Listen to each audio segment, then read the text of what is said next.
अभी रात के 12 बज रहे हैं और ये नंदी महाराज का पैर टूट गया है। बिल्कुल अलग है ये, इसका पैर बिल्कुल अलग हो चुका है। ये पैर से बहुत ज़्यादा परेशान है, यहाँ से पैर इसका अलग हो गया। नंदी महाराज अभी परेशान है। राम राम। बैक करो बैक करो बैक करो। ये देखो भाई अपने बैठे हुए रात के 12 बजे गौ सेवा कर रहे हैं सभी भाई।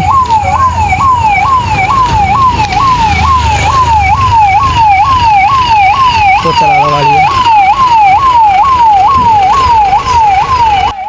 कोई बात ना भैया, आ तो गए। और ये हमारे भैया बहुत दूर दूर से आए हैं, कुट्टेड़ बगिया से, कालंदी ब्यास 100 फुटा।